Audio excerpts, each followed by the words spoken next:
સમાચાર તો ઘણા સાંભળ્યા. હવે હું કહીશ એક ગાથા, જે આસ્તિક માટે કથા અને નાસ્તિક માટે કહાની છે. કંઈક એવી વાત આજે મારી જબાની છે. વાત કરીએ આપા ગીગાની, વાત કરીએ આજે સત્તાધારની, વાત કરીએ આજે ગુરુ શિષ્યની. તો ચાલો હવે વાતો તો ઘણી બધી કરવાની છે. આજે તો દાદા દાદીની વાર્તાનો પિટારો ખોલીને લાવી છું. નમસ્કાર, હું ધારવી, તમે જોઈ રહ્યા છો વાઇબ્સ ઓફ ઇન્ડિયા.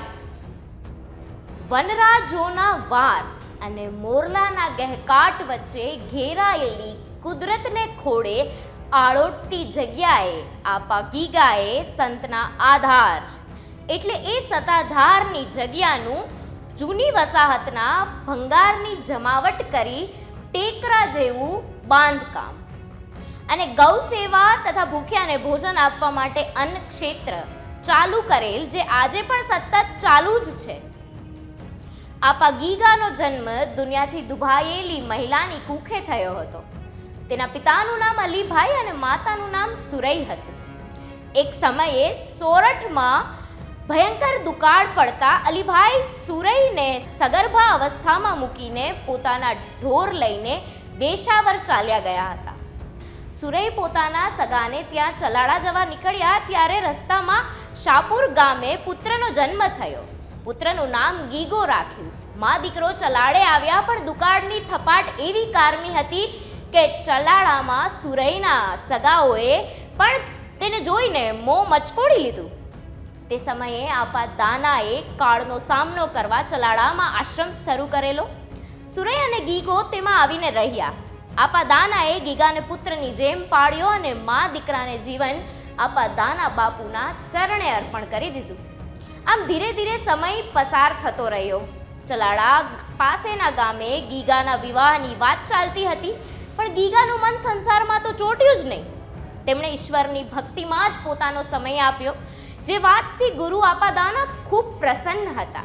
આવામાં આપા વિશામણ ચલાળાના મહેમાન બન્યા. આપા વિશામણ તો રોજ ગાયોની સેવા કરતા, છાણના સુંડલા ઉપાડતા, ગીગાને જોડે રાખતા હતા. એક દિવસ આપા વિશામણે આપા દાનાને કહ્યું કે આપા, હવે આ ગીગાને સુંડલો ઉતરાવી નાખવો જોઈએ, તમારો પંજો મૂકો.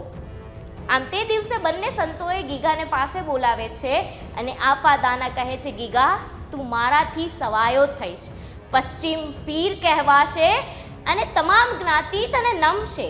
પરગટ પીર થઈને પૂજાઈશ અને કામ ઘેનું મુંડિયા અને અચાનક આંગળે આવેલા ને પાડજે. તારા ચૂલામાં લોબાનની સુગંધ આવે ત્યાં રોકાઈ જાજે અને ધર્મની ધજા ફરકાવજે. આમ આપા ગીગા પોતાના ગુરુ આપા દાનાને પગે લાગી જગ્યાના ઝાડવે બથ ભરી ભરીને રોઈને વિદાય લીધી.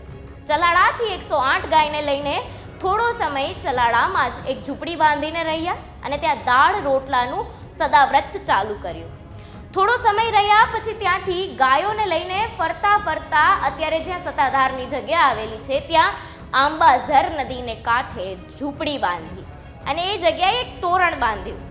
ચમત્કારોની કેટલી વાતો આપા ગીગાના જીવન સાથે વણાયેલી છે. આપા ગીગાએ બાંધેલી ઝૂંપડી સત્તાધારના નામથી પ્રખ્યાત બની અને આજે તો તેની કીર્તિ ચારેય તરફ પ્રસરી વળી છે. આપા ગીગાએ શરૂ કરેલ સદાવ્રત અને અભ્યગતા એટલે અચાનક આંગળે આવેલાને આદર સત્કારની પરંપરા એક ધારી ચાલી આવે છે. ઘણા સમયથી આ ચાલી આવે છે.